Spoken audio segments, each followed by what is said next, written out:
What's up, guys? It's your boy Kelly, heading to work this morning. Feeling good, got a good day's rest, got a lot of stuff accomplished this weekend. So, I was watching a video, Cycle Cruiser, talking about why you should ride a motorcycle alone. Now, being that I have been riding and I ride a lot of times by myself, I kind of want to say why it's a good thing to have people that you ride with. Okay, so one of the things he said is like people, when you ride with somebody, they act hooligan and you can get caught up. It's just a mess, and that the way they ride could get you roped into them and stuff like that. I somewhat agree with that, but it's also about who you ride with. You should already kind of know, if you ride with somebody you know, obviously, what type of rider they are. Now, let me explain how I know. I have a lot of people who ride. I have people who ride in the mountains and do curves. I have people who go straight line and drag race. I have people who go in and out of traffic. I have all sorts of different type of riders. Now, there are a few things that I pick up when I ride with some of these people. When I'm going, and say they have a meetup, like, oh, we're gonna meet up here, and we're gonna ride. Okay, now, when I show up, and I see about, if there's like 20 people there, and 15 of them are suited and booted, like, really got on racing leathers, I know what time it is. I know what type of ride it's gonna be. It's not gonna be the normal, let's just kind of ride around a little bit. No, we're talking about, they're about to really get into some really ride, dig in. So, I normally just stay in the back, because regardless of whoever I'm riding with, I don't care who it is, I'm going to ride my ride. I'm going to be me. And I'm not going to put myself in a bad situation because I'm trying to keep up with people that I know that they're out of my riding level. I can't do it. So if they decide they want to blast and go fast and stuff like that, it's your decision if you want to do that. You can't blame somebody else. What are they doing? Oh my gosh, get over. I would have switched lanes, but as you see, that lip, I would probably lose my tire trying to do that. So I'm not gonna take that chance. I'm not gonna take that chance. So back to what I was saying. Now, it doesn't matter if somebody's next to me riding and they take off and I take off. I'm not gonna take off. If they decide they want to race, let them race. They're not gonna dictate my riding because they start to blast. So it's all up to you as an individual rider to figure out what you're gonna do. Nobody's gonna make you race. Nobody's gonna make you do stunts. Nobody. So I'm not worried about people saying, oh, well, if I ride these people and they start blasting, I'm gonna get in trouble. No, you're not. Because if they are taking off and they're blasting and say the police chase them, they're chasing them because you're sitting in the cut chilling.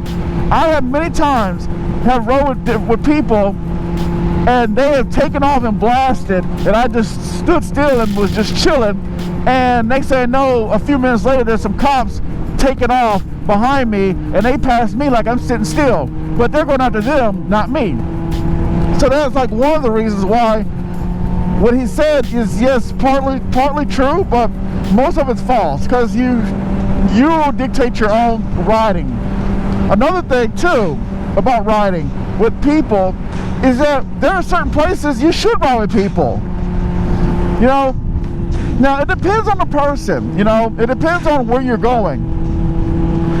Now, if you're gonna go to somewhere, say a party or a bike night or something like that, it's probably good to ride with people to those kind of events, because you never know what's gonna happen. You might run into a problem, or your bike could mess up or something like that. So it's always good to have people that's there with you, ride with you there, because just for safety reasons. Or if you're going to a club party or going to a meetup that you don't know nobody, it's always good to bring somebody with you, because sometimes you have people who are predators and people who watch people, and if they see you roll up solo by yourself and they have not good intentions for you, like maybe want to rob you or whatever, you might just want to make sure that you have somebody with you, because there's always strength in numbers, always.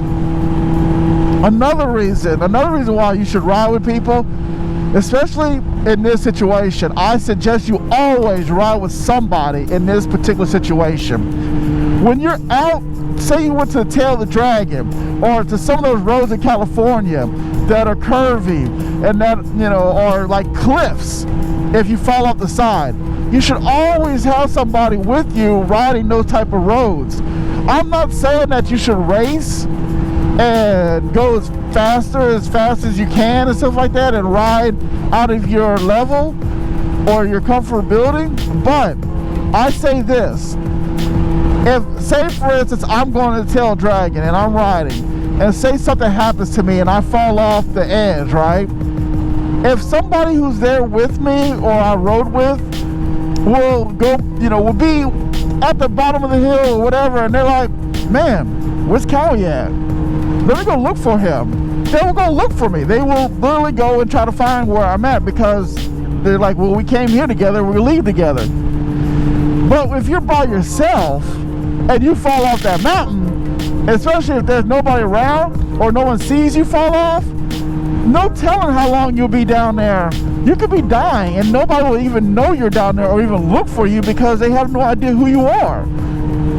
So you should always, in those particular situations, ride with somebody. Or if you're going on a cross-country trip or another state or somewhere far that you're out of places where people don't know you, take somebody with you. I'm telling you, it not only helps you be, you know, safe and protected, you'd feel like, okay, I'm going to be okay because I have my friend with me.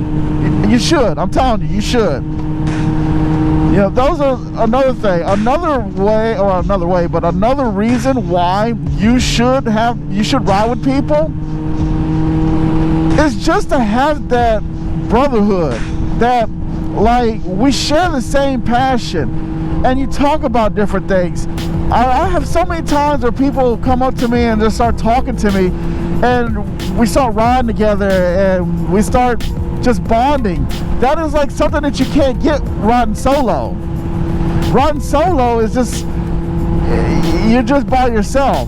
And also when you ride with people, you tend to be more, people are more aware of you. Like right now I'm riding by myself. Yes, one time people are aware of me because I'm wearing this chicken helmet cover. But normally if you would pack of like 5 or 6 people, you tend to be more noticed. So therefore, when you're more noticed, people pay attention to motorcyclists then, because of the reason why there's more of us. And so with that, you should have a lot of people you should ride with. But again, what Cyber Cruiser said about a lot of the points, he's exactly right. But there's also good parts to riding with people too. And if I had a choice between riding with people and riding by myself, it all depends on what type of ride I'm going to do and the people who I'm riding with. But most time, yeah, I would like to ride with people. It's pretty cool. So with that, guys, y'all be safe out there.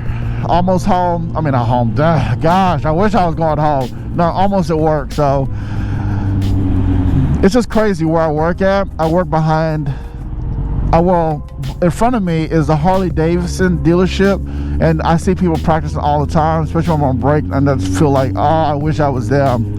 But you know, I gotta do what I gotta do to pay the bills, because I'm considered an essential employee.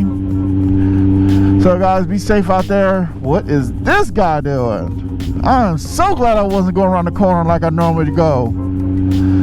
All right, guys, I'm out of here. Peace.